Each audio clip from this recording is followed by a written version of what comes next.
So first of all, Michelle, congratulations on having your documentary Inconvenient Indian and your CBC TV series Trickster premiere at TIFF. That's huge. How does it feel? It feels a little surreal, but I'm very grateful. I realize something like this probably only comes around once in a lifetime, so I'm just trying to enjoy it. How did your experiences when you were younger kind of inform both your documentary as a filmmaker as well as your series as a showrunner? Growing up, I didn't really see representations of my community or my people on screen, and we had one Cineplex in the town where I grew up in, and it was always playing Hollywood blockbusters. So when I started to make work behind the camera, I thought I want to see my community represented in a way that feels authentic to my experience. So that's Inconvenient Indian questions the ideas around misrepresentations, whereas Trickster actually is an example of what can happen when you have Indigenous people on all sides of the camera, in front, behind, creating it from the ground up. And I felt like there were some sort of overlaps between, I could see similarities between both the documentary and the series. Did you realize that this was happening, the overlaps? I think when you're in it, you aren't. It's like I feel like the most important job of an artist is to just keep yourself open and just channel that energy, keep moving forward.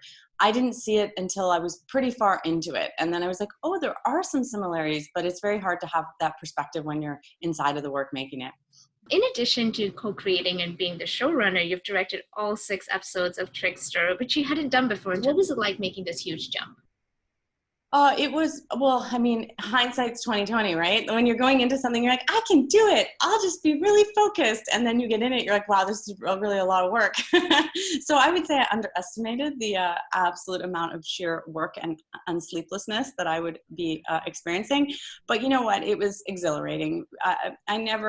Everything in my career has got me to this moment of like being ready to do this. And the best part of it is creating capacity for other Indigenous people, so that we had Indigenous people in every department, behind the crew and in front of the camera, and Indigenous writers. And that's what my hope is for the future, that I can just continue to create capacity so that we won't be the only show on CBC that's like this. We'll be one of many. Yes, I was just going to lead into that. I love how original this concept of the series is, and it's nothing like we have on Canadian TV right now. Thank you for saying that. I hope so. I mean, it is an original show. It's not a cop show or a medical show. We see a lot of those, murder mystery. It's not that at all. It is really authentic to Eden, the book that Eden created, and those characters. And I would say I love genre. So, it's got monsters and myth, but it's also got gritty everyday reality. I love monsters and myth. That's what actually drew me more into the story of Trickster.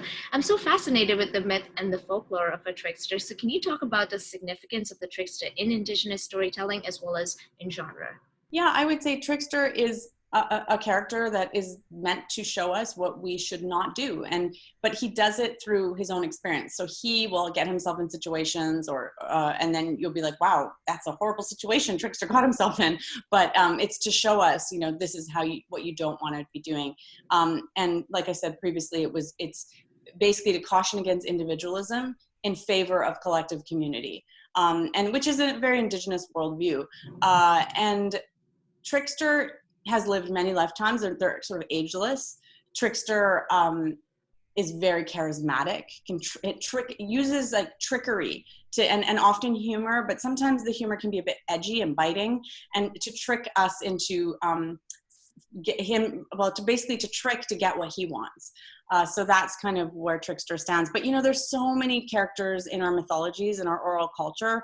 And I love that. And depending on what nation you go to across Turtle Island, you get different variations of these characters or new characters. And I just think this is like a territory that we've not seen on camera before. That there's like the Wendigo that you hear about a lot. That is often the subject of horror tales, but we have so many other characters. And I'm just excited for all these Indigenous creatives to come up and start giving voice to them. I love that. So you picked up a copy of the book that's based on, and you decided to tell this story. What really resonated with you in the first time you actually read it? I love Jared and his relationship to his mom, Maggie. There was like an irreverence to the humor. It's not sentimental. It's very contemporary. I felt I related to Jared as a young person growing up in a town where you're like, am I going to ever get out of here? And then not really knowing. Sometimes it takes you to venture out in your life to realize that where you started from is a good place to be, but it's like you're building that appreciation and also building a sense of who you are as a person. And Jared doesn't know a lot about his heritage. And so he's discovering that along the way, but it's not the average discovery because he's assaulted by these hallucinations and these ability to speak to other beings and these things that start happening to him where he can't deny who he is any longer. And so for me, it was really a metaphor about the larger process of assimilation that many Indigenous people go through. But it's a fun way to tackle the issues because we are in this genre kind of world.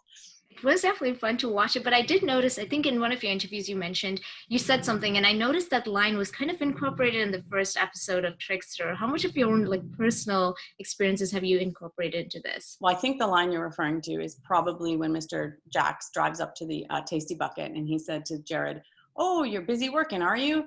You're not one of the lazy ones. Good to see." And that is something I've experienced in my life, and it is directly from my experience.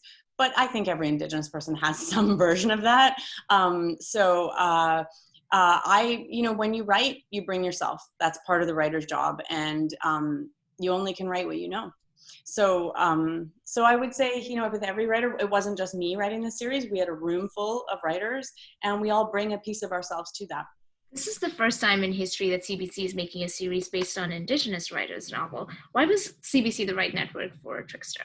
I wasn't convinced in the beginning that they were the right network for Trickster, but CBC really got behind the project from a very early stage, and we had the book, which was really a benefit because we could say, "You've read the book, right? There's swearing, there's drug use," and they're like, "Nope, we get it. We want to make this." And from the very get-go, they just gave us carte blanche to move forward and be authentic to that story. One of the things that when I was watching it as a movie lover, I noticed certain homages to David Cronenberg. Has he had a particular influence over your work? I love early David Cronenberg. I mean, The Brood is one of my favorite films. Dead Ringers. I grew up watching that stuff on late night TV, and I love that he's Canadian.